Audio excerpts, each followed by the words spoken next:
Hello everybody, this is Loci, WayOfLoci, and welcome to MyPetCactus. Here's my job to interview the extraordinary gamers out there, whether that be challenge runners, gamers who completed games in their entirety without taking a single hit or point of damage, speedrunners who completed games in minutes that would normally take hours, and those who completed games completely blindfolded, or the amazing content creators out there, YouTubers and streamers who create insane and engaging content online. Today's guest is MyPetCactus. That's MyPetCactus on Twitter and YouTube, and MyPetCactus with an X at the beginning and the end on Twitch. Cactus is the first person to have completed the Metroidvania game Hollow Knight completely blindfolded, as well as having completed a whole host of other challenge runs in the game, including beating Pantheon 5 Hitless, a 42 boss gauntlet completed without taking a single hit, completing the game one-handed, and the world record speedrun in the impossible any%, Kaizo-style mod for the game. In this conversation, we go super in-depth into the blindfolded route, how the routing went down, the various difficulties of the run, and the creative solutions needed to complete this run, as well as an introduction to the impossible any% mod, the difficulties involved, and the speedrunning strats and techniques needed to complete it, and his approach to combating the 42 boss gauntlet Hitless. I hope you enjoy this conversation with MyPetCactus. Right, Cactus, thanks very much for taking some time out today. Welcome to the podcast. How's it going, man?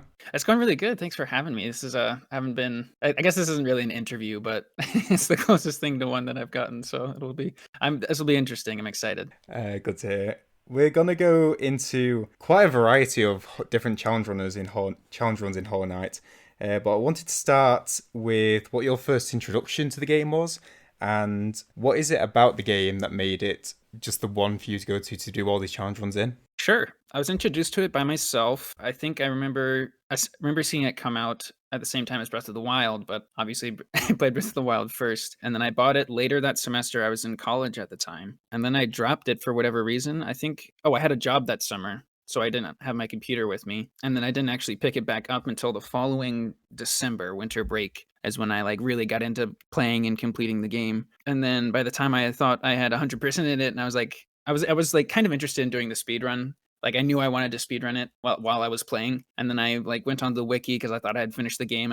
There's everything I needed to do. And I only had 70% completion or something. there were 3 areas I hadn't even heard of before. And it's just that kind of blew my mind that I had put in so many hours in this game and there was still so much more to explore. As far as what was attractive about it, speedrun wise, I just really liked the game in general as from a lore perspective.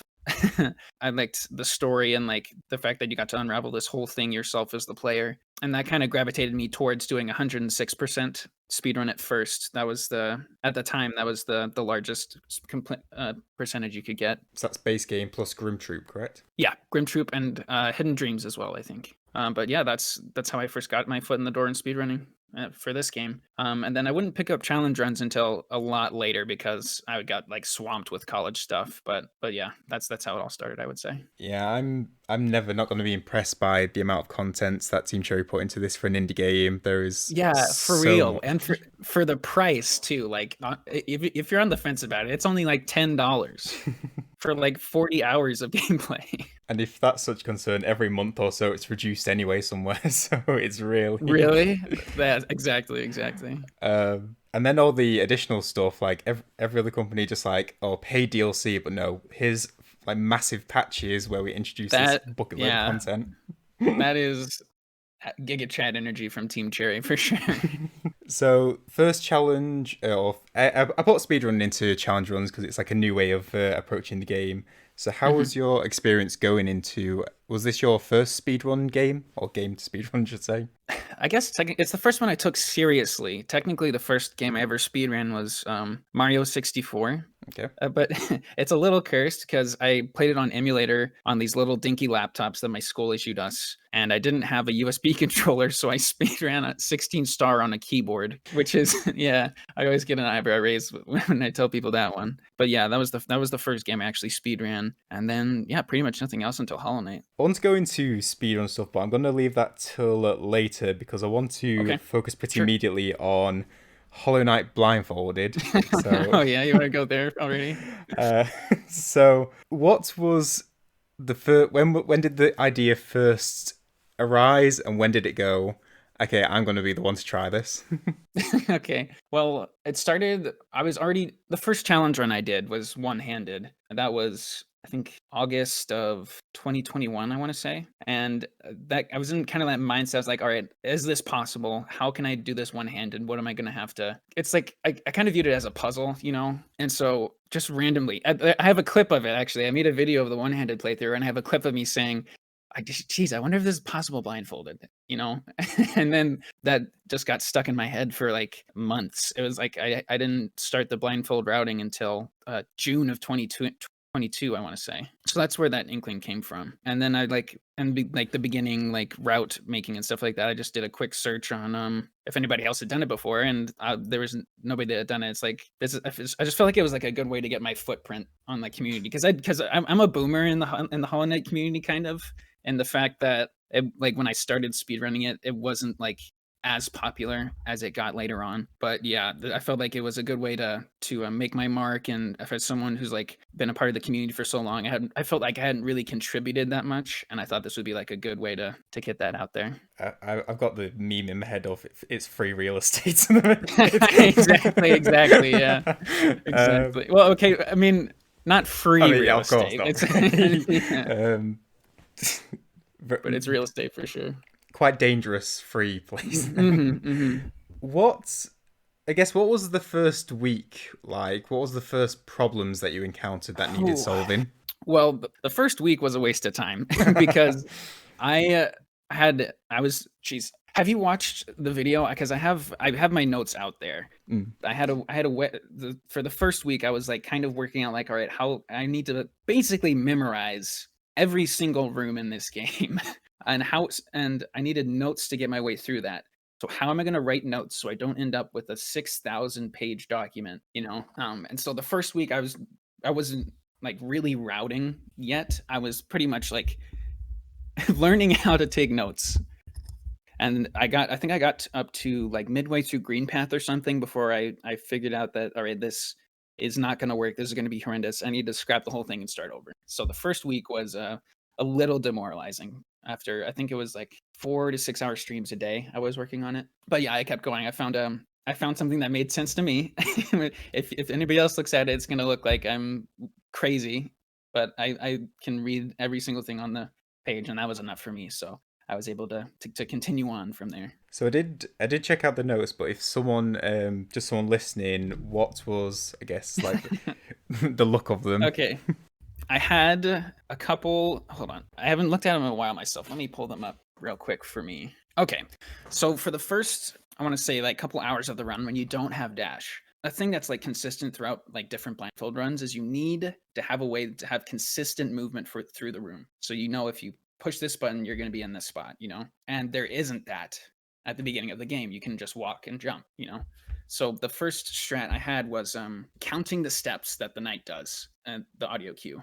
So like this first line here, 9 to first door, 4 to second door, 4 to third door, first bug here, spam jump a bunch for like 5 seconds.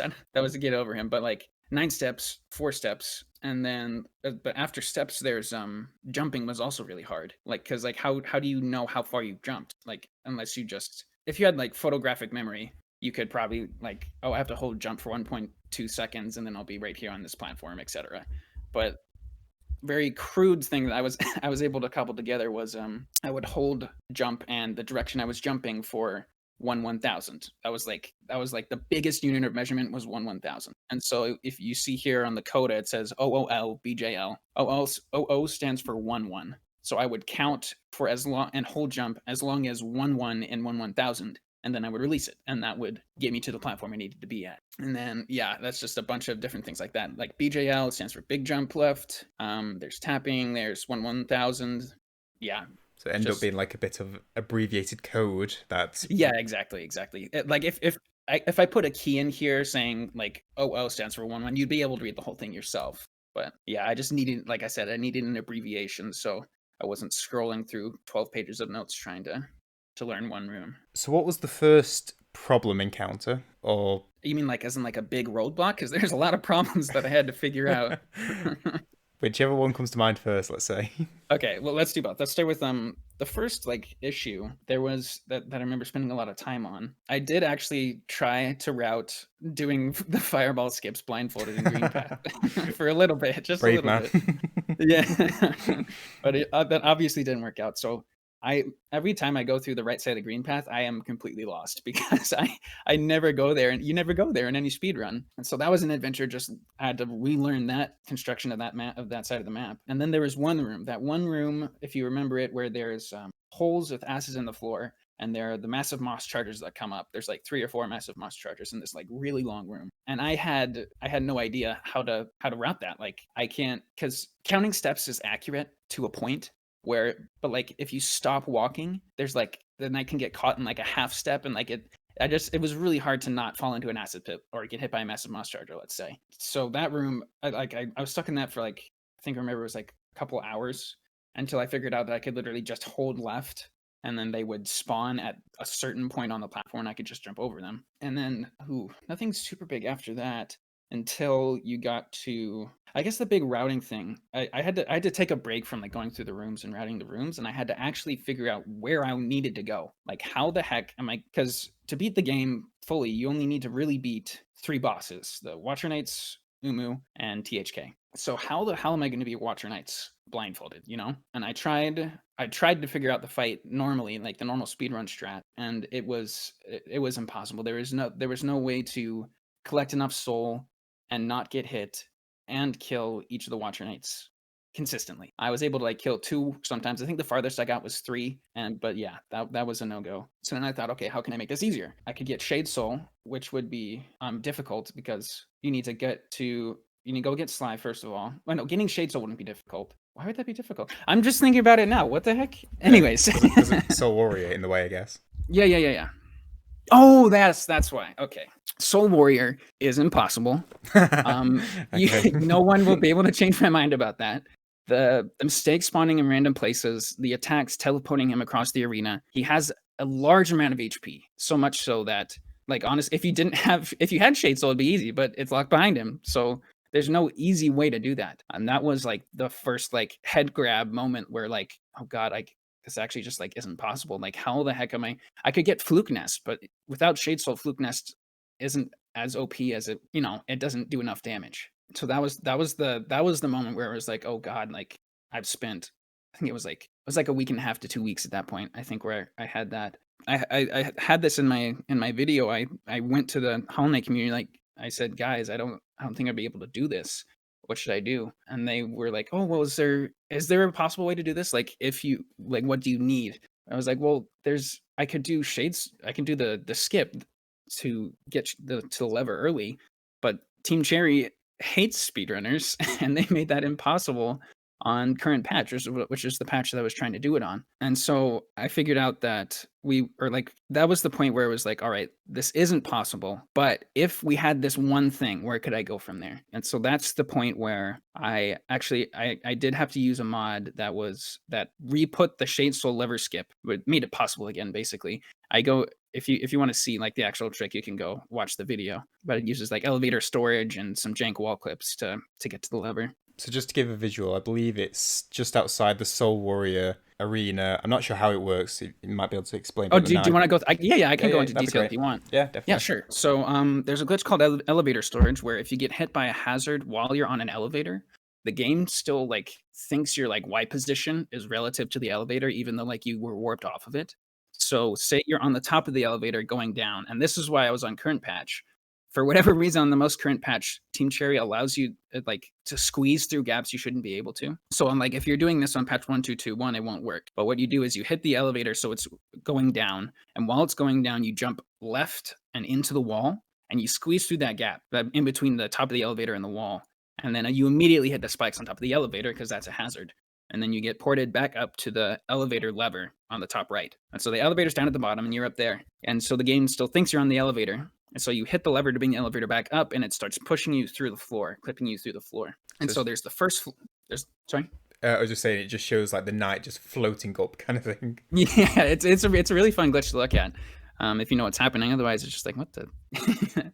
Anyways, so you clip through the first floor, and then there's the door where you need the elegant key. And then there's the second floor above that. And that's the floor you need to get into. The problem is there's collision in the bottom half of that. And so if you go too low, you get stuck in the collision and you can't move, and you have to reset. If you go too high, you just clip out the other side and you have to try the whole thing again. But after you do that, you get stuck in the right point in the floor. You walk to the left, and there's this small area to the left of the door where there's a wall that you can't see. And that's kind of scary because if you go too far right, then you get soft locked because you haven't opened the door, but you go into the loading zone. So when you go through the loading zone, the door is still there. And because the door is still there, you can't move out of the loading zone either way. So you just keep getting sent back and forth through this transition. You can't even pause. So I would have to hard quit and reopen the game while blindfolded.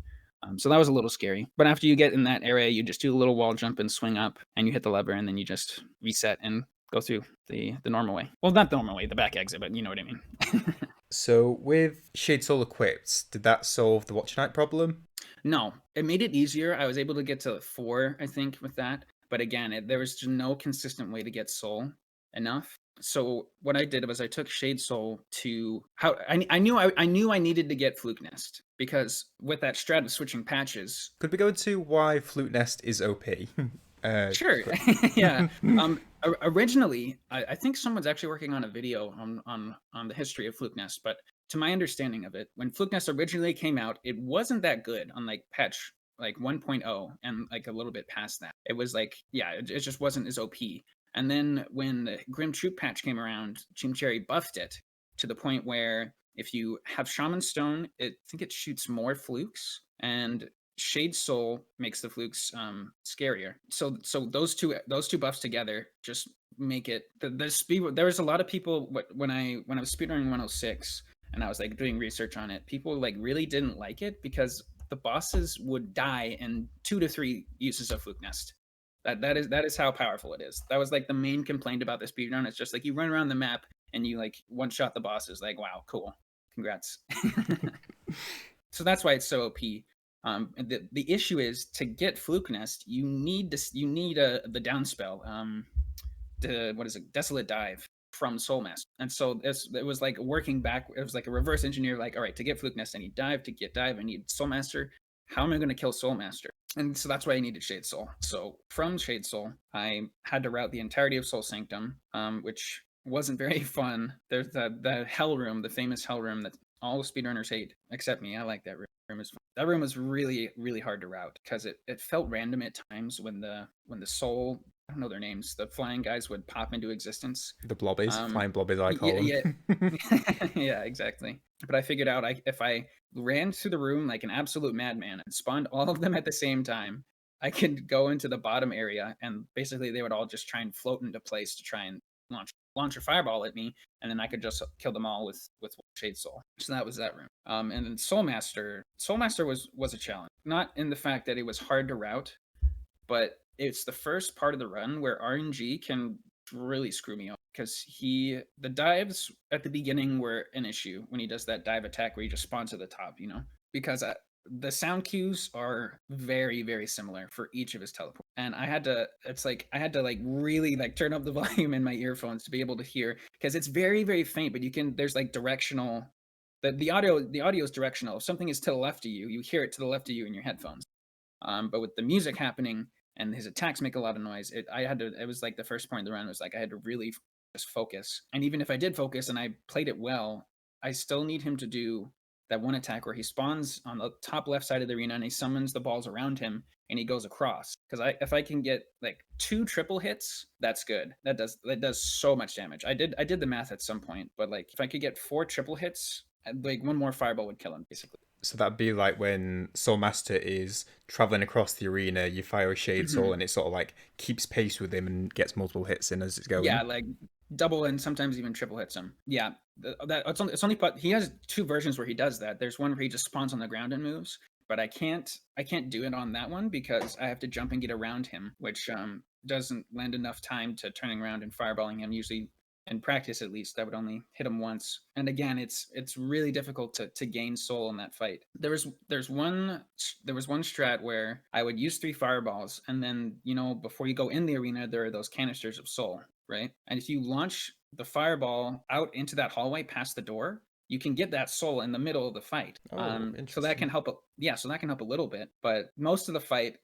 It's kind of fun to watch. Most of the fight is me literally just walking around the arena swinging blindly with the nail, hoping I can collect soul and just dodging and hoping he does that one attack. And if he doesn't do that one attack, then you die and you have to backtrack all the way from the bench in front of Shade Soul, which can be hard.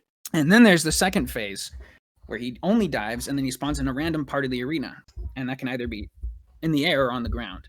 And obviously you want him to be on the ground because at that point you're not going to have much soul. You've probably been hit a couple times. So the only strat for the second phase that I had, and what seems to work, is jump, hit him while he's diving for soul. Because if you just hold left and then jump and swing, you won't get hit. He moves too slow for it. And just pray to God that he spawns on the ground. Because it is possible to kill him in the air, but it's hard to find. You can't find where he is, basically, before like he teleports away and starts doing the dive attack. But yeah, so do that to kill Soulmaster, and then we take the dive to go to Flukemarm, and that sucked.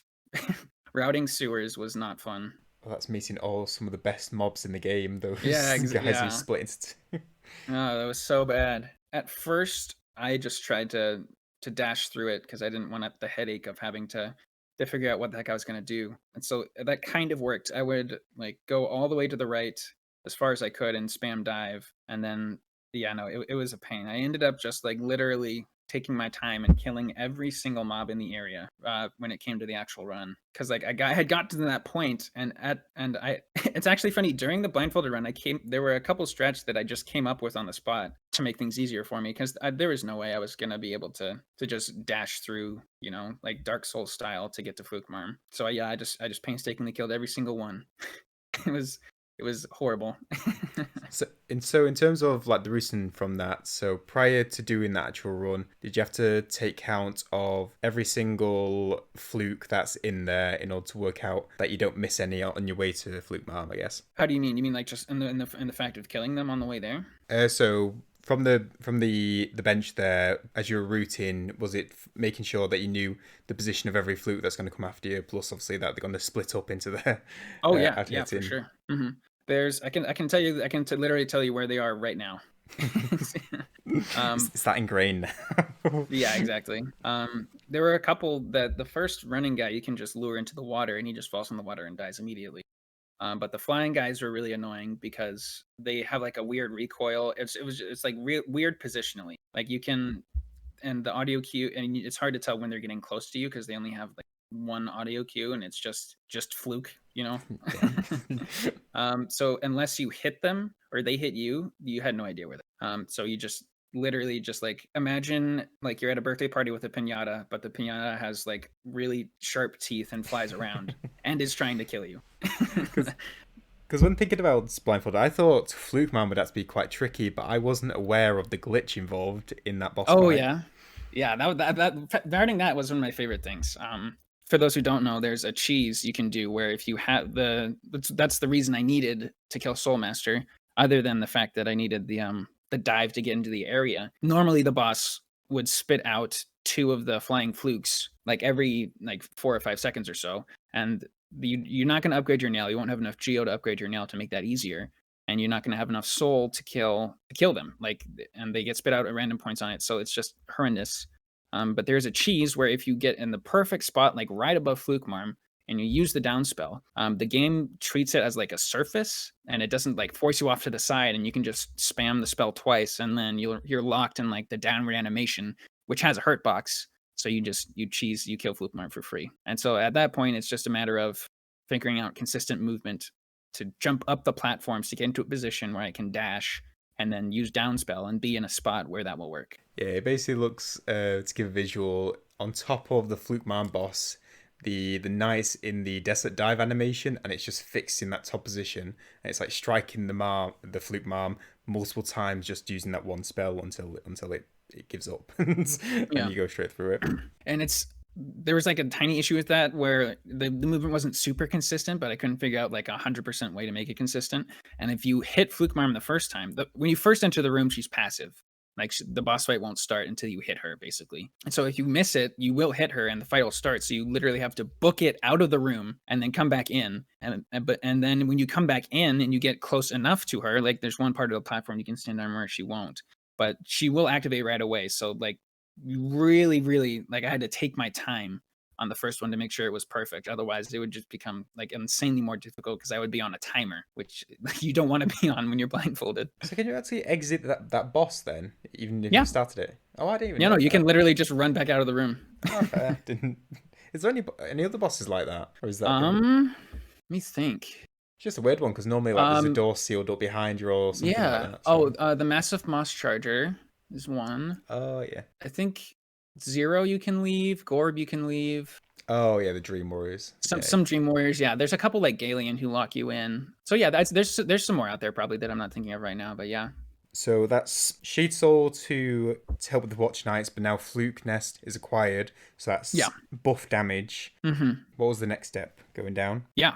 So I actually go to Soulmaster beforehand and get the Soul Twister charm, because that gives me 4 uses of my spell instead of 3, which is really handy when it's not easy to get Soul. So I grab that first, and then I do a side route thing where I run off and go get some charm notches. One from the Shroomal Ogres in Fog Canyon, and the other from Salubra, where I buy Shaman Stone, Steady Body, and her charm notch. So I have 5 charm notches so I can equip what I need. It's actually, this is my favorite strat in the run. We actually over charm for Watcher Knights. So if you have Soul Twister and Fluke Nest, that's 4. And then you can over charm Shaman Stone for 7. And you have max of 5. And that just gives you so much damage. And the Watcher Knights spawn in the same place each time. Like that's like a godsend from Team Cherry that they spawn in the same place so that you have consistent movement. And if you hit them with 2 flukes, I think in a nail hit, they instantly die. So yeah, the whole fight is just a matter of dashing to the right wall, walking up to the first one, killing it, and then just doing that and repeat. You get to dream nail them for soul before they actually spawn, and then you just whack them 2 times and they're dead. So I guess the routine involved with that was just making sure you had a fixed position for each Watcher Knight as they Exactly. spawn. Yeah. Yeah. Mm-hmm. How was the route up there? Because I guess it depends on the patch, but you could break through because of the lever in the door just before Watch Nights. I guess I was just thinking going through because of the very large mob in the room on the left side just before Watch Nights. If you know what I'm talking. Oh yeah. No, we do the lever skip there because you're on patch 1.2.21 at that point. So you open the lever from underneath, so you can go get that shortcut. Yeah.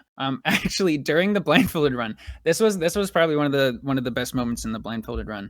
Is I got a glitch at that point. I was getting to the bench in the top left of the spire, and I was on 2 HP, and I missed the jump, and I fall into the hole to go down into that area. And then I get hit by, I think one of the flying guys had followed me up there, and I get hit by the thing, and I pause. And it turns out there's a glitch in the game where if you pause and get hit on the exact same frame, the game still runs in the background, and the game isn't paused, but the sound stops as if you're paused. And so I'm like in the pause screen, but the game's like still happening. Exactly. Yeah. So I think I'm completely safe. I'm paused. I'm in the corner, and this flying guy is like, I'm deep in thought. Like my hands are like in front of my face, and I'm thinking about like, all right, do I risk it and just get out of the hole and go for the bench, or do I take the 20-minute time loss and reset? And this whole time, this guy's flying up above me, hurling spears at me, and Chad is just like, oh my god, no, what's happening?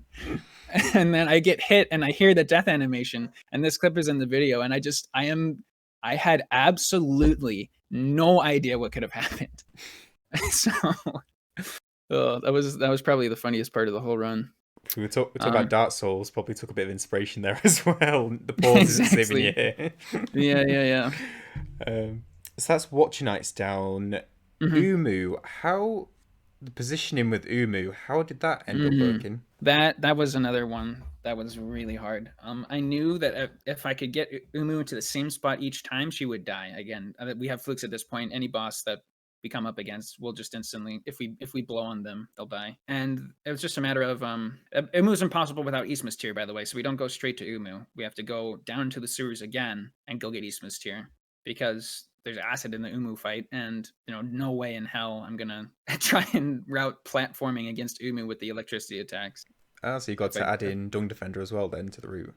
Yeah, Dung Defender again, easy. You just Fluke downspell him, and then Fluke Nest until he dies. Not too much to that guy. So yeah, then we go get Isma's Tear, and then we go to Uumuu. And the only thing that really ruins the Uumuu fight is if they do an extra attack, because she does 3, I think, normally, and then so the fight, the way it goes is you start the first attack on like the very right middle platform, and you have her follow you there, and you slide down and go into the bottom right platform, and then you have her follow you there, and you go down to the left. And ideally, and this wouldn't happen every time, which is why Uumuu took a couple of tries in the run. So you get her to the bottom left, And it's okay to take hits because either you kill Uumuu on the first phase or you reset because there's no way you're going to be able to tell where Uumuu is, or like if you miss spells, you won't have enough soul to kill her, etc. And thankfully, there's a bench like in Teacher's Archives, and it's not too hard to get back to her. So I wasn't too worried about doing that on the first try. But yeah, so basically, you lure her to the bottom left, and then you take a hit on purpose, and then dash past her.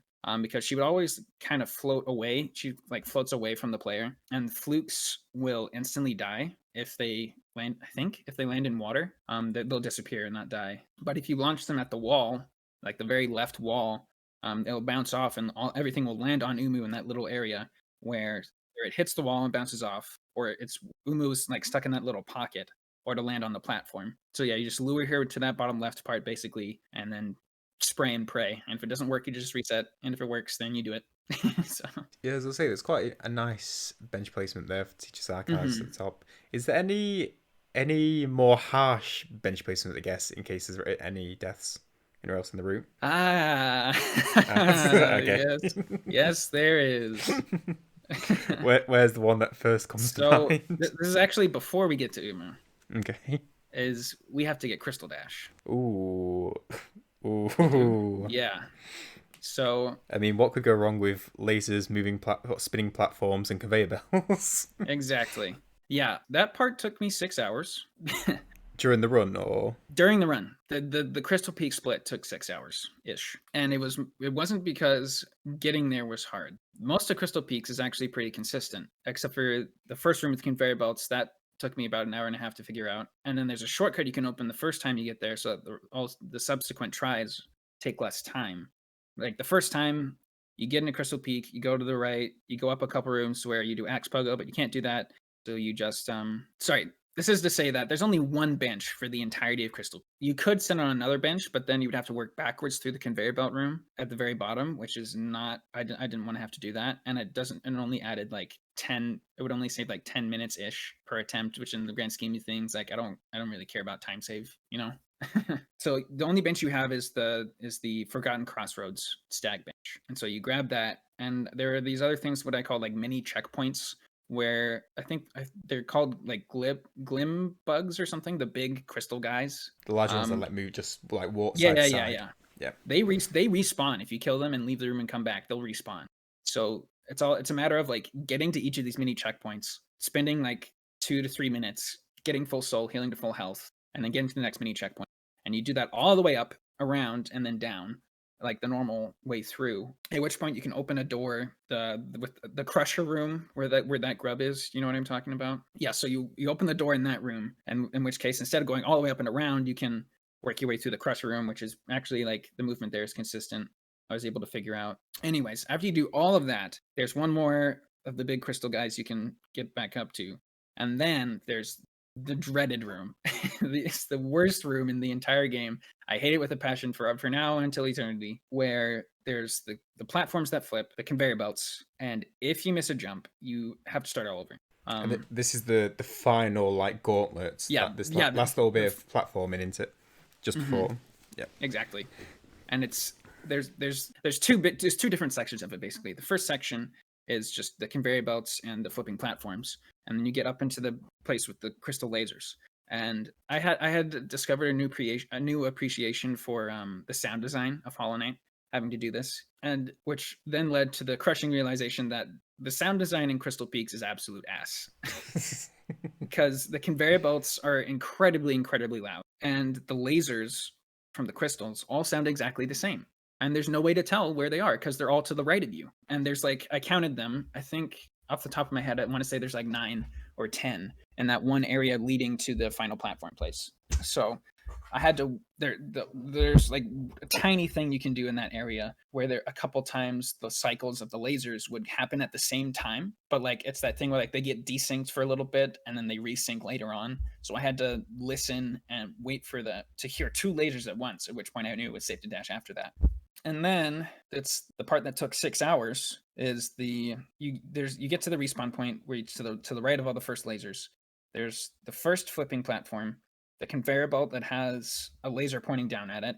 There's another flipping platform with a laser pointing down, and then there's a conveyor belt with 2 lasers pointing down, and then 2 3 more flipping platforms, and getting hit by the laser would throw you off of your movement because you would get tossed back. And it was like it was seemingly random. There's a way to tell which way you're gonna get launched by the laser if you're like to the right or the left of the source, but you're not gonna know Yeah, because which you of those can't it see is because ways you can't ahead. see. Yeah, and so this area you have to do basically picture perfect platforming 6 times in a row.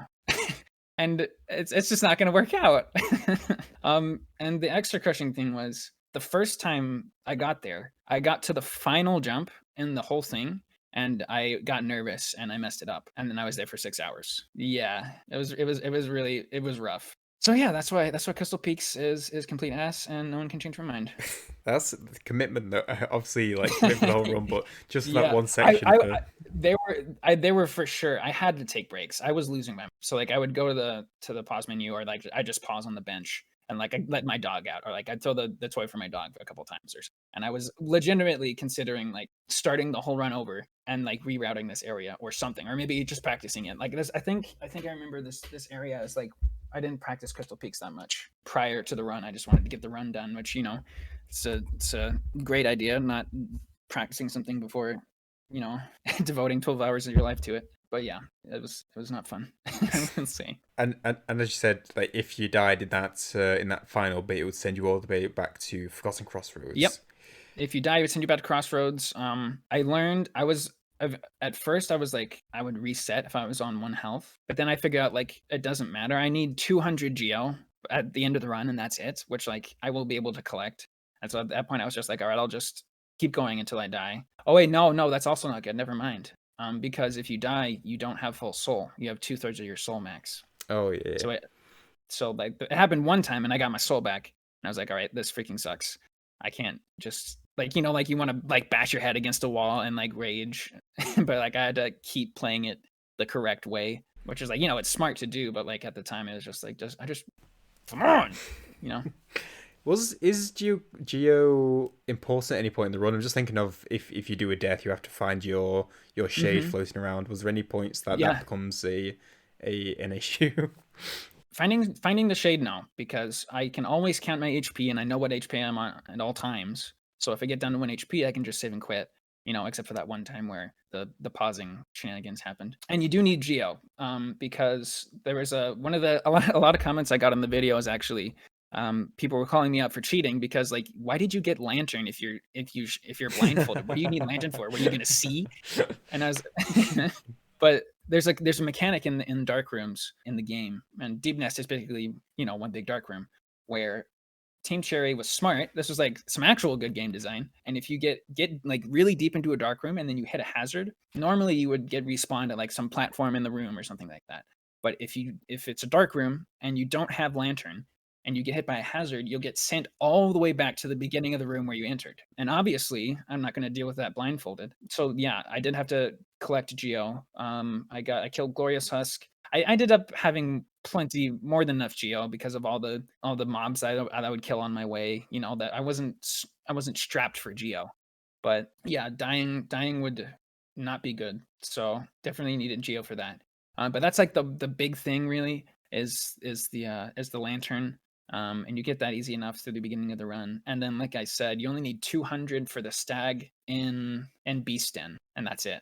Was that the reason for going through Queen's Garden? Because I wondered when I was watching, because I know a lot of speedruns go through Dark Deep Nest past after doing Uumuu. So I was just interested in going through the Queen's Garden route as opposed to, I guess, the traditional or a one I've seen at least a few times. See, I don't know what the traditional route is. So Is this yeah? the one I'm thinking This is of one. is you beat Uumuu, you drop Mhm. down, you crystal dash over, and you go through Deep Nest by dropping down through that breakable floor near that. Um, Oh, yeah. No, this is one of those things where me being a speedrunner I got in my own way basically. mm. Where I don't know the map if it's if it's not on any speedrun routes. I don't know what the heck is going on. So yeah, I just went the way a normal speedrun went. Which there's one room that really scared me where that I figured out a couple cool strats for the really long one with all the petras, which by the way are the worst enemy in the game. And again, you cannot convince me otherwise. I hate those things with a passion. But yeah, you just work that way normally because I know you could get there like say like past Mantis Lords, but then I would have to kill Mantis Lords, and then I would have to figure out the routing through all those rooms with the Garpedes, and that wouldn't be fun. And it's like the closest way to Beastin. It's like the least amount of rounding that I would have to do. The path of the path of least resistance. So that's 2 out of 3. Beast in itself and Queen's Garden, I guess, additionally. How was the routing of that? Because obviously for Herrah, there is no boss involved. It's the Yeah, route yeah, to yeah. Herrah is the boss, so to speak. Queen's Garden. The first room's pretty easy. You just crystal dash through. Yeah, you just crystal dash through the whole thing. And there's like one of those egg things you can get full health and soul off of. And then you just fall through the room. And then there's the Petra arena, which again, Petra's blow. So I had to reset a couple of times on that. But with Shade Soul, we equip Shade Soul at this point, by the way. You don't use Fluke. You only use Fluke on bosses because Shade Soul is a lot better for killing stuff in rooms, and it's a lot more lateral movement than Flukenest does. And luckily, Shade Soul with Shaman Stone is the hitbox is big enough that if you hit a Petra once and then use a fireball, they'll get double hit into the fireball, and they'll instantly die. So that was my saving grace there. And then there's the matter of that room below the arena where you have to do some. It's like a really like claustrophobic corridor, and there's a lot of spikes, and the platforms are situated really weird, and you can't just crystal dash through it because like the ceiling with thorns on it like dips a little too low. So that room is really annoying to route. And the platforms are spaced apart in such a way that there was no consistent movement. You can't dash twice, and you can't dash and then do like the 1-1 jump like I was talking about earlier, because if you jump too high, you're gonna jump into the ceiling, and you can't get enough distance that way. So I had to literally jump, dash, and pray that I would land on on like the platforms that would flip down. And that took, I think I got that on the third try in the actual run. We grabbed that bench in the top right, by the way, after you clear the arena where Cornifer is, so you wouldn't have to go all the way back from Uumuu each time. So yeah, that room was annoying. And then the room that I was scared of is the really long room with the Petras, because they're Petras and it's a really long room, and it's not easy to kill them if you don't cheese them with Shade Soul, basically. So it was really tight movement. There's actually this one part again where the platforms are spaced really awkwardly, and that I figured out this. I think I'm pretty proud of this strat where you charge a crystal dash. It's it's the second platform of the whole room, where like there's like a pillar above you and the floor beneath you, and like there's two like falling platforms right there, and you charge a crystal dash and you into the wall. The flying platforms don't have a wall hitbox. You can't wall jump off them. So I charge the crystal dash into the platform, and then you just dash right, and that perfectly sets you up for a wall jump off of the platform you were just on, so that you wall jump off of it and then land on the flipping platform, and then you can just jump again onto the next platform. So that was one of my favorite movement strats in the whole run. But yeah, after that, you just do a couple charge crystal dash and pray that the Petras didn't notice you early enough to throw one of their Destructo discs. yeah, exactly, yeah. And you get through that room. And then Deep Nest was actually pretty easy to route because there's only like 3 rooms you have to go through, and there's only one part you can fall down really, but you just charge a crystal dash over that. And then the one scary thing would be the Beast Den room, because you fall from any of those platforms and you have to reset. And again, Oh, do you mean like the area just outside the yeah. Beast Den house, or Oh yeah, web house? sorry. Lost Village. It's called Lost. Oh, okay, yeah. Yeah. And the platforms are really tiny, and there's only 2 of them. And if you fall, you have to reset and go all the way back, which isn't that bad, but it's really annoying. So I ended up having to charge a crystal dash on the wall, and when you dash through the spider webs, it gives you a sound cue when you pass the spider web, and so you have to really listen closely. And then as soon as you hear that, you have to cancel a dash, which pushes you over the chasm, so to speak. And then you have to dash back onto the platform and pray that you land on it, at which point you can continue on from there. But yeah, there's like a constant threat of falling in that room. That was not fun to have to deal with. Was there any sound effects that you only found out about whilst rooting and learning? As I've just thought, I didn't even know that those made a sound when you go past them. Yeah. Well, yeah. I mean, it's just like one of those like background sounds. Like you walk past like a mushroom and fungal, and like it makes a sound. Just one of those sounds. But yeah, I don't think I learned about any new ones. But again, I had a newfound appreciation for like, thank God I am able to tell where these enemies are in this room because of like where I am relative to them. Was THK another Flukenest spam, or was there some intricacies of it? It was, but it doesn't die in one hit like the other bosses. It has multiple phases and way more HP than any of the other bosses you fought up to this point. So the issue with THK he can teleport randomly, and his attacks make him move around a lot, which means the only real way to keep him in the same spot ish is to the way the fight works. I actually go in the first time and die on purpose, because if you free him, then he'll spawn in the same spot every time. But if you don't, you have to, like, if you're like trying to first try it, like just freeing him from the chains. I mean, Okay. it's like I didn't want to have to figure out the position of, like, I go to this wall and I dash 4 times and then I pat backwards and then I'm in the perfect spot. Whereas if I free and die and then I just crystal dash into the arena, I'm in the perfect spot right there. Yep. So You're always going to be stopping in the same spot. He's always going to be dropping in yeah, the same spot. exactly. At which point you let loose all your flukes that you can, and we're not overcharmed now, of course. So we just have Shaman Stone and Fluke. You only get 3 charges basically. So you just you let go of 3 charges and you just run to the right side of the arena in the corner and just pray that he does the right attacks. Like, the first phase is super easy. He'll get pushed to the second phase from the 3 flukes +1, but the second phase he gets ranged attacks, which are absolute bullshit, even when you're not blindfolded.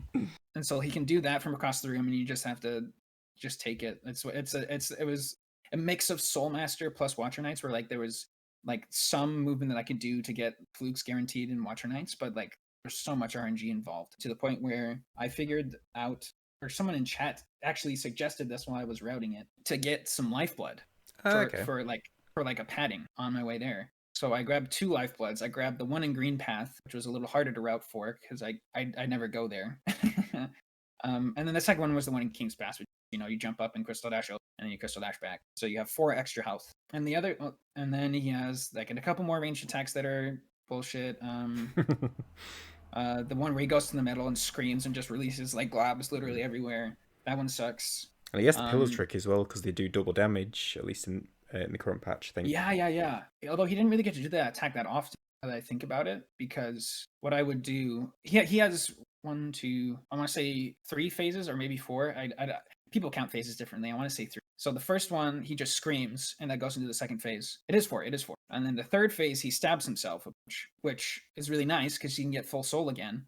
And then when Fluke in 1221, which is the patch we fight him on, doesn't hurt them, quote unquote, meaning that like they won't get knocked out of a stagger animation. So the only problem with the fight was to push him to the correct phase, basically. And if I didn't, then it would be a little more difficult. If you do it correctly, he gets pushed to his final phase like really easily. And the right, it didn't go so well, but yeah. And then one other attack that also sucks is the attack where he like gets all infected and he goes up to the top of the arena and he like body slams the floor a bunch of times, because there's no sound cue for if he goes up in the air. Yeah, as I was saying, there's no sound cue for when he goes back up in the air. So I actually almost died in the run. I would have had to go collect the lifeblood again. But he'll hit the floor and stop moving, but you don't know that. So I dashed into him 3 times in the fight because of that. And then you get to the final phase and it's just a matter of, all right, does he do this stupid attack where I don't know if I'm going to run into him or not, or does he stab himself, or does he do the one swing? Which are both, they're basically, you have 1/3 chance to get screwed over. And that happened one time, and then the other time was the good attack, and then I killed him. I guess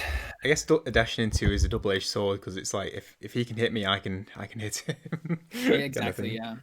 Yeah. If there was a sound cue for when he stops doing the attack, then that would be absolute free real estate. But yeah, not the case, unfortunately. So from like completing the routine, or at least having a basis of, I know how to do each section blindfolded, how long did it then take to practice or to memorize to get it all down? I think, let's see, I figured out the timeline at one point. I think routing finished mid-July, so it took me about a month to route the whole thing. And then after that, I wasn't streaming every day because I'd been like slamming my head against this brick wall for a while. I wanted to give my mental a little break, and so practicing and memorizing. The way I practiced was I would put Hollow Knight on my main monitor, and I would turn the monitor off, and then I would have the notes and stuff up on the other monitor, 2 monitors. And so that's how I would do all my practice runs. And I think I did three full practice runs before I tried without the notes, which didn't work out so well. And so I ended up doing 4. And then the actual run, I think, took place on August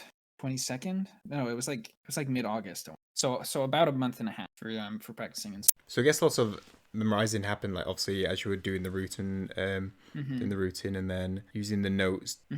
Sorry, I'm just going through in my head. Sorry. Yeah, no. I'm a theater major. I'm a theater buff, so memorizing stuff has never been like really hard for me. Okay, So interesting. yeah, it was just a matter of like it was like, I mean, it was like memorizing the route of any speedrun, you know, like you have the notes up on the other monitor, and then it's like going through the motions help, you know. So like by the fourth time around, I had the only thing that was really giving me issue were the parts where RNG could screw me over. And at that point, I was like, all right, I think I know what to do in a good situation here. And the only bad situation is like saving and quitting, Yeah, you know? it's gonna be a trek So back. yeah, there's no like thing that can end the run except there is actually the successful blindfold run was the second attempt. The first attempt died because I menued incorrectly and I remapped my controls in the middle of the run on accident. Oh, Yeah, so that was painful to watch for everyone in chat. They were like, it was at the bench right before the Shade Soul skip is where I remapped everything. what was the point? Because obviously you would have no idea what's happened. Hmm. How did you like realize that something was off? I knew something was wrong when I what was it? Frick. I have a clip saved of it somewhere. I think I unbound my move right with on something else.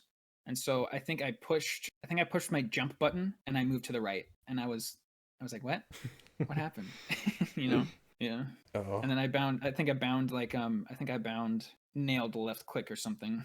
Something like that. Guess the final thing is there any possibility of a true ending run? Oh, oh, one of those people. Now do a true Oh, ending. Now do now do now do Pantheon 5 do blindfolded. Oh. 112%.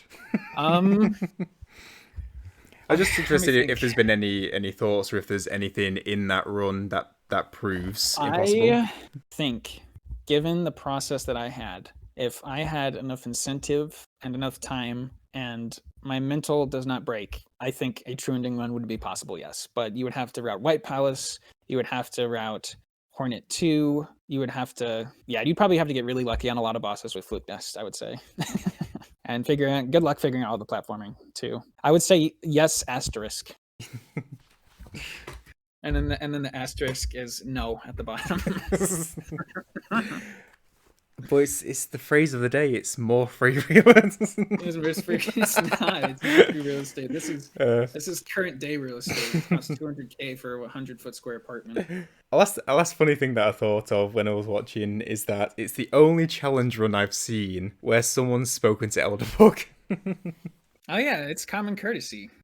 Well, the run wouldn't be valid if you didn't. Speed runs, hitless runs, everything. No one speaks, but blindfolded is the one and only. Really? That's a meme. It's a meme in the Hollow Knight community to speak to Elderbug. So much that like, and like, if you have you ever done a Hollow Knight randomizer? I haven't, unfortunately. I do want to. It looks a lot of fun. Yeah, it is fun. But if when you talk to Elderbug, instead of like coming up with the name Elderbug, it says Elderbug is a cool dude. When you walk into Dirtmouth. Actually, mods is actually a perfect place to go into because I wanted to ask about impossible any percent. Oh, okay. And could you describe what that is for people who may not be aware of, heard of it before? Sure.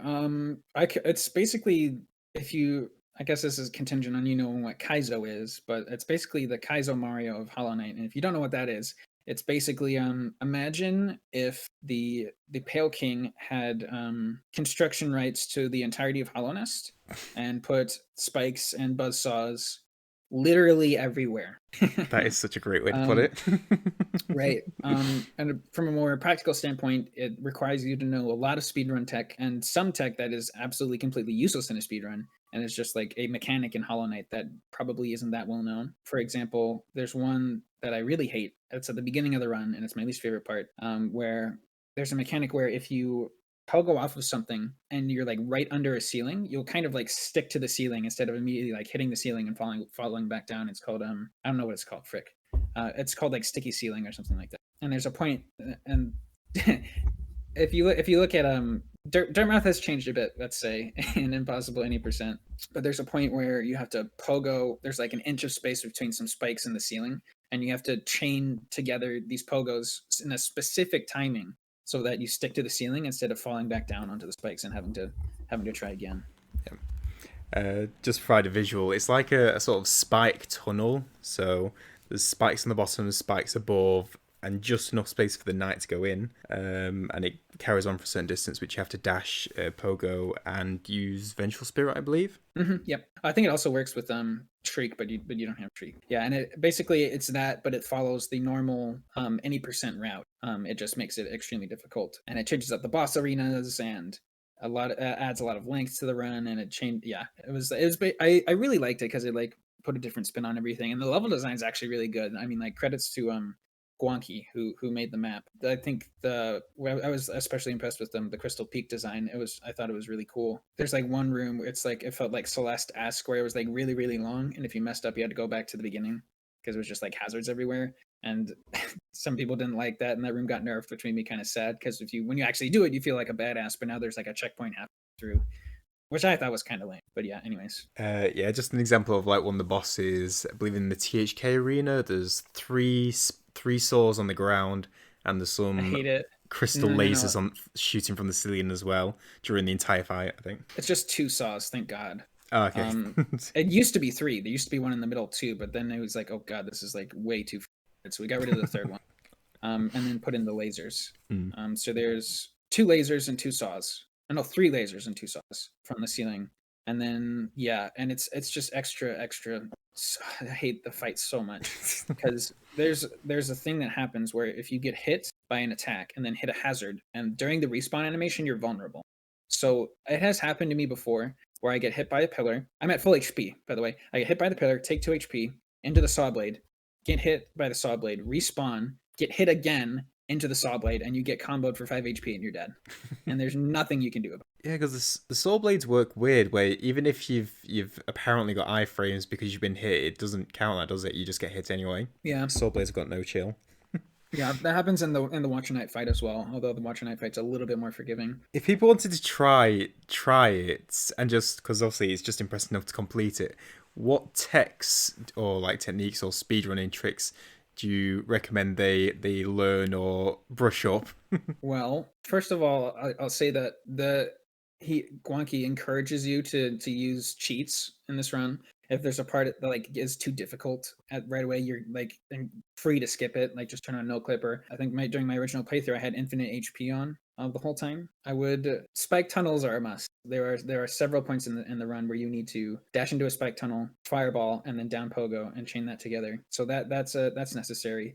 I would get really, really, really comfortable with each of the arenas, Hornet included. There's like some extra saw blades that are added to Hornet to the point where if you're not comfortable with the boss and you're paying attention to the boss, there's no way you'll be able to handle also being forced to pay attention to where the knight is and relative to the saws. And this is a saw. If I jump here at this point, is a saw blade going to run into me or stuff like that? So like for example, during Watcher Knight fights, I am almost never looking at the Watcher Knights because there's one saw blade on the ground that moves back and forth through the arena. So my eyes are keeping track of that saw blade at all times, basically. Or like if I'm not looking right at the saw blade, it's in like periphery, and I have to like keep that in my head, or you will, you won't have. So I would say get comfortable with the bosses. Spike tunnels are a must, and other than that, there's not too many. There's like some niche tricks here and there, but like those are like one-offs, and they're not like necessary for them, you know. I'd say one that I'd add that I saw quite a bit was the fireball skip, although it's more of a technique rather than just a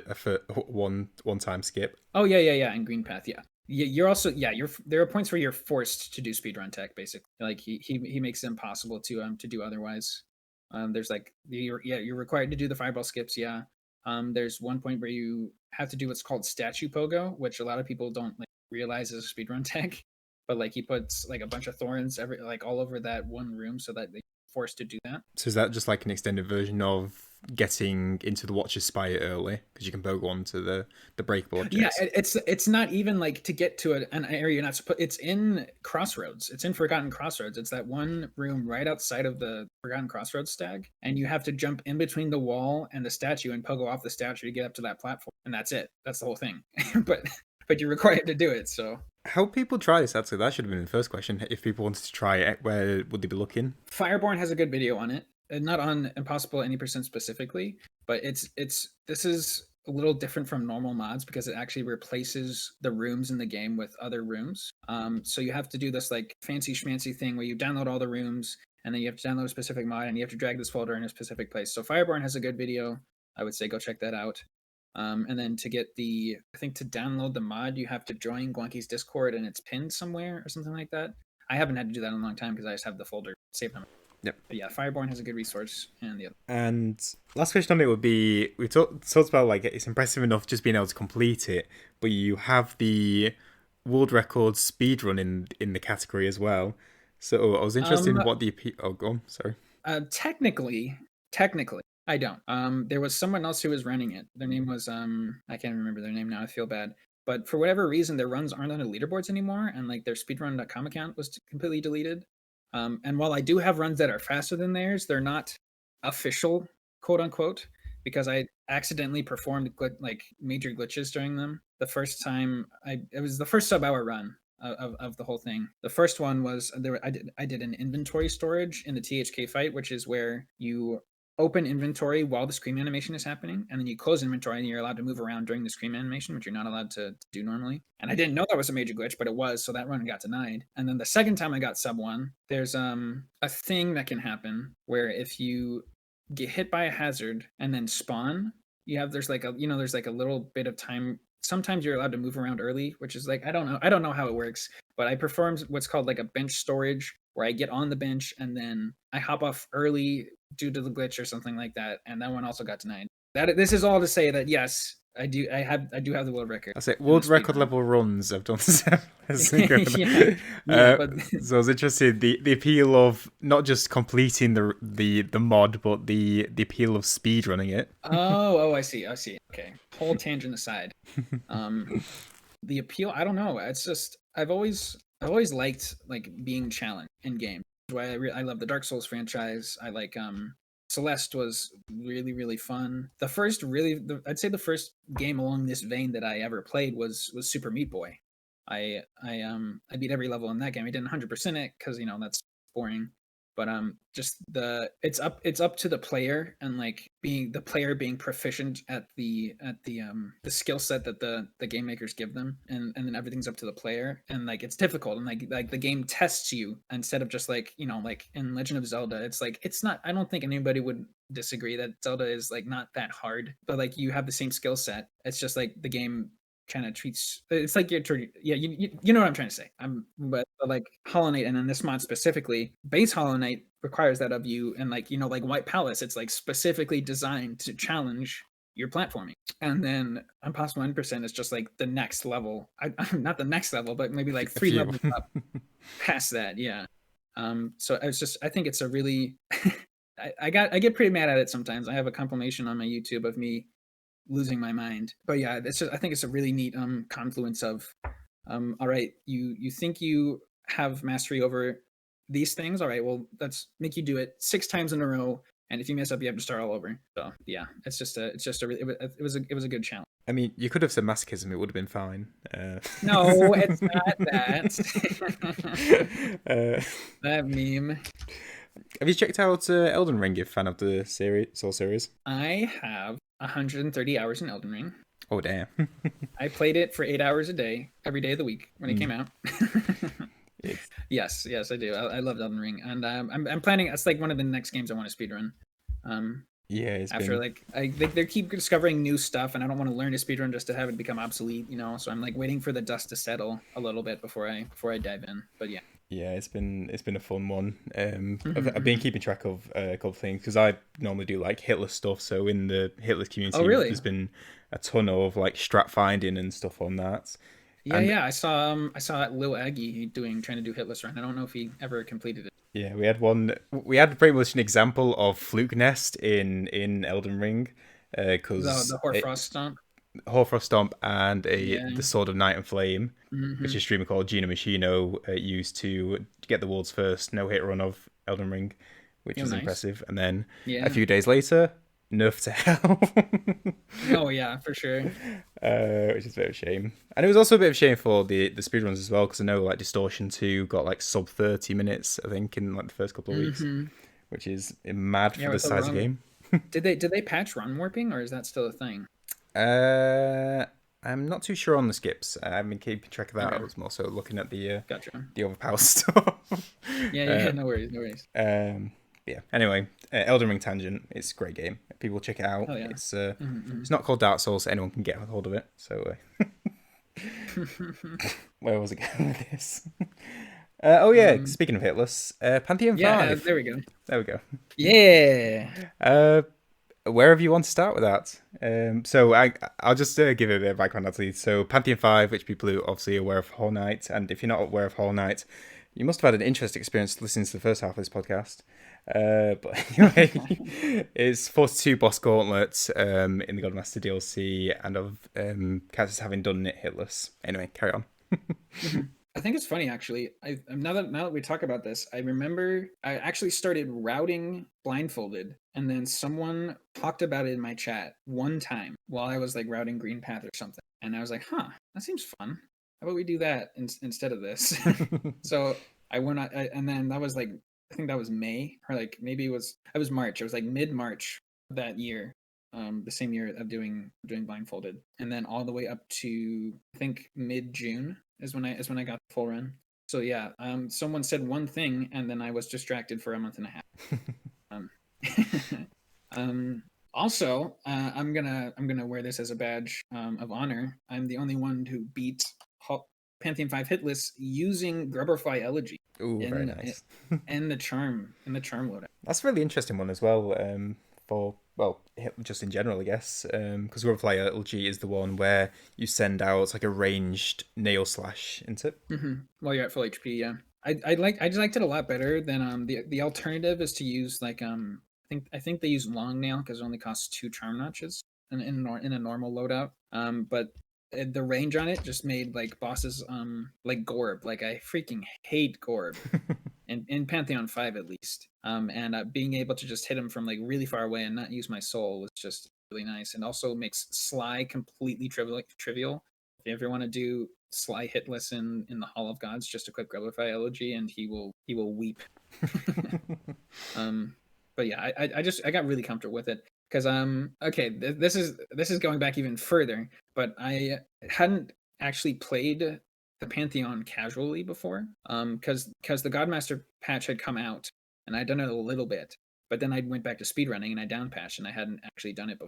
And during my casual playthrough, I used Grubberfly Elegy and I was like, wow, this is actually really, really fun. And then the next step is to use Fury of the Fallen with Grubberfly Elegy, because that also increases the power of the beam, and it like completely melted bosses, and I was having a blast. Kind of carried that over. Which bosses did you find the hardest, or at least least consistent during the run?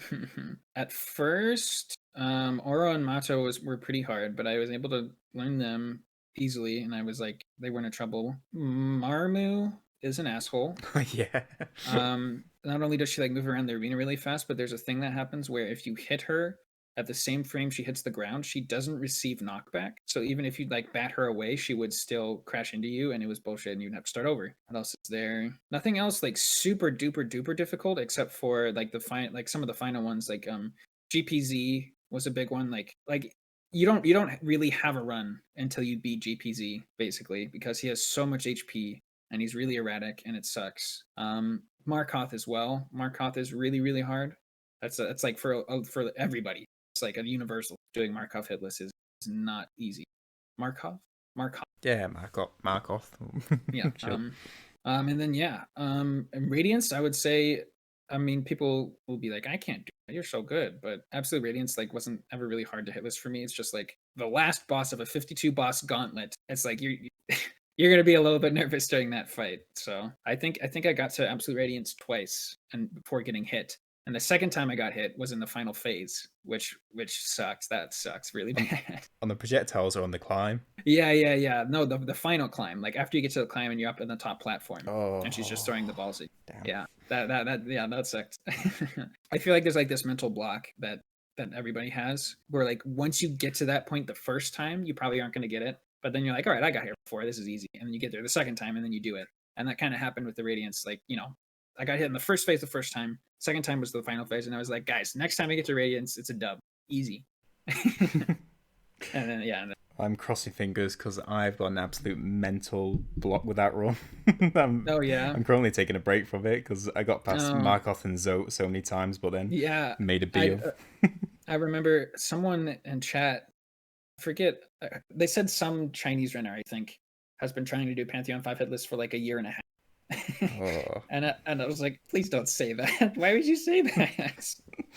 it's super interesting though because like I know another a Spanish runner who's in one of the same communities as I am, and he the first time he got past Markoth, he got the run, which is super impressive. Really? Yeah.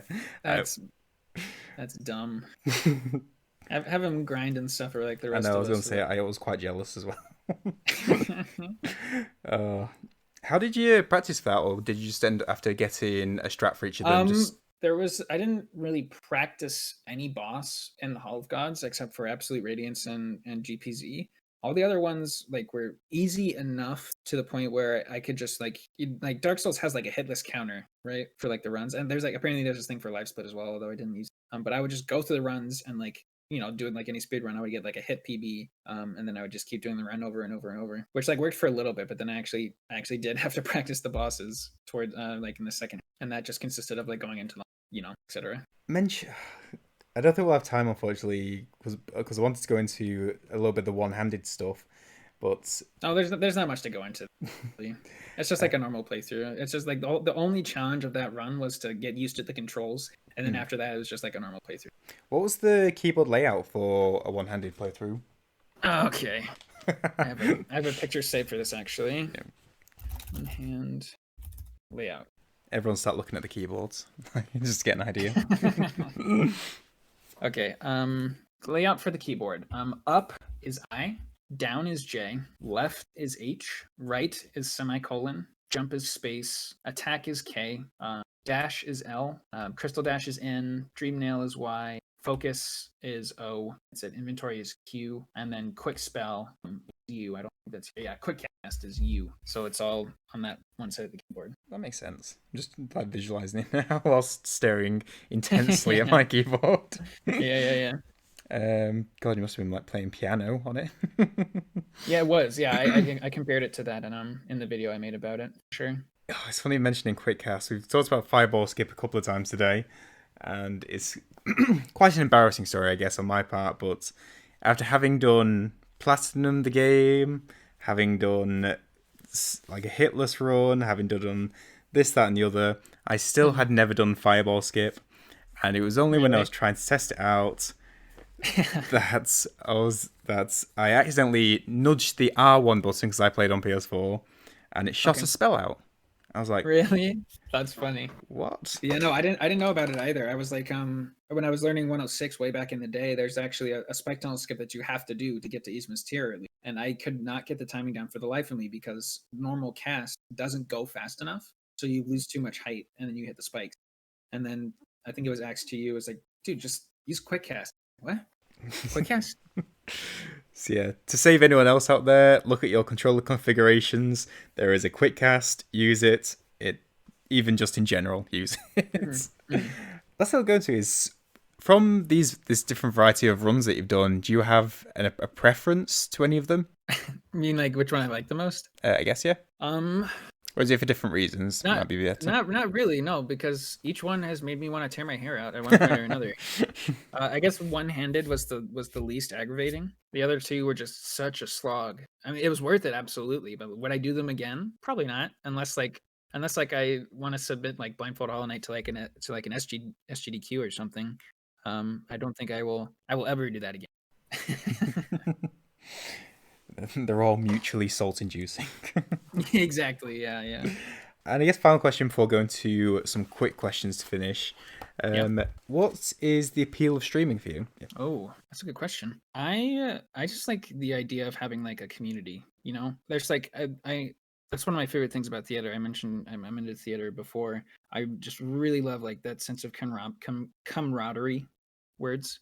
That comes out of like everybody spending months at a time to work on this one thing and then having a final product. But that is to say that I don't stream for numbers. I don't care like how many people are watching me. Like if I'm going to be playing games, I might as well be streaming. Like if I'm going to be, I mean, especially so if you're speedrunning. And I guess just the people that actually decided to watch me and have stuck around is just like an added bonus. So yeah, I'd say the appeal to streaming is making a comfy environment where people can just hang out and chill. That's like 90% of the people that in my stream that hang out are lurkers, and they make it, and that's totally okay with me. I have a good music playlist. I don't yell too often, you know. So yeah. If you had one piece of advice for someone who wanted to approach a challenge run, whether that be blindfolded, if they wanted that as their first, or speedrunning, or hitless, what would that advice be? Ooh, I would say be tenacious, because there were times like I said earlier, there were times where I just, goddamn, do I hate myself trying to do this, trying to force myself to do this really really difficult thing. So I would say make sure that you really really really want to do it, because if you don't have the motivation, then you're like, it's gonna, at least for me personally, if I wasn't as tenacious as I have been like my whole life, then, or like stubborn, I should say, I would have quit like halfway through. So I would say, first of all, know what you're getting into, and then second, just keep at it. Keep on keeping on. Yeah, exactly. If one game could be released tomorrow, either announced, unannounced, or a sequel to a game you don't think will ever exist, what game would it be? Oh, Hollow Knight community would want me to say Silk Song, but I don't want that. I want them to take their time. A game? You make it sound like there's a gun being pointed at you from like. No. Say Silk Song. Dang. Say Silk Song. Geez, I don't know. I don't get really hyped for too many things. I have no idea. I have not considered that before. There's a couple games I've played when I was a kid that like I wish would come back, get a re-release, and it actually happened for one of them recently. I guess what would you like to have a remake? It's this really really. Oh, actually, you know what? I know what it is. I know what it is. Mother 3. I want Mother 3 to have an English release. Oh, okay, yeah. For those who don't know, that's the game after Earthbound, which is Ness is from, and if you play Super Smash Bros, Lucas is the main antagonist, main protagonist for that game. And it is literally one of the best games of all time. The only way to play it right now is to download an emulator, and there's a fan-made patch that will turn the game into English. But I highly highly recommend you do so. It is, again, one of the best games I've ever played. It's easily top 3. To do the mental side of challenge running, if there was a time when a run was taking its toll, how did you get past it? I have a dog. That's a good one. His name is Texas. He's a mini dachshund. He's adorable as hell. So I don't know, just take a break. I mean, like even if the break is super long, take a break, get your mental, go back when you're ready. It is not worth it. It is not worth it. From the person who did a blindfolded run for 12 and a half hours, it is not worth it to bash your head against a brick wall until it works. So much so that you're not enjoying it anymore. So yeah, take a break if you need to, I would say. And that's just like in normal streaming as well. Like one of my other friends who streams, I recently tweeted about like having burnout. It's just like, I understand, I do like the need to feel to get this done or like keep doing the thing. But like if it's taking a toll, just take a break. It'll be there when you get back. And final question is, what's in the future plans of MyPetCactus? Ooh, well, I still want to get an official Impossible 90% run on the leaderboard, and that's kind of what I want to do right now. I want to get top 10 and 112% eventually, because I was having fun with that before I went back to Impossible 80%. Elden Ring speedruns I want to do. I want to keep making YouTube videos, but I'm so lazy. I don't want to do it, but I do. So yeah, I guess that's the immediate future. And if people want to check you out, where would they be looking? MyPetCactus on YouTube and Twitter. MyPetCactus X on Twitch. I used to have MyPetCactus on Twitch, and then I changed my name to something else for like a summer, and then I tried to switch back, and someone had stolen it. So I had to change it to MyPetCactus X. It's funny. I actually messaged them like multiple times because they didn't answer me the first couple of times. Like, hey, can I have this back? I see you don't really follow anybody or do anything. And then like that was like 2018, I think. And then they finally messaged me back like a year ago. And after like I like in the chat message history, it's like multiple paragraphs of me explaining like, hey, can I have this back, please? And all they say is no. after 4 years. And I was like, cheers, have a nice day. Fair. Well, Cactus, I super appreciate taking some time out for this, man. I've enjoyed this conversation about all things Hollow Knight. I hope you've enjoyed it as well, man. Yeah, no, it was really, really fun. Thank you for presenting this opportunity. No worries at all. I hope everyone listening has had a good time as well. I hope everyone has a great rest of the day, morning or evening, depending on your time zone. And we'll catch you in the next episode. Bye. If you enjoyed the conversation and want to hear more with amazing guests, be sure to head over to youtube.com/WayOfLoci, Loki spelled with C, or wayofloki.com/nohitpodcast.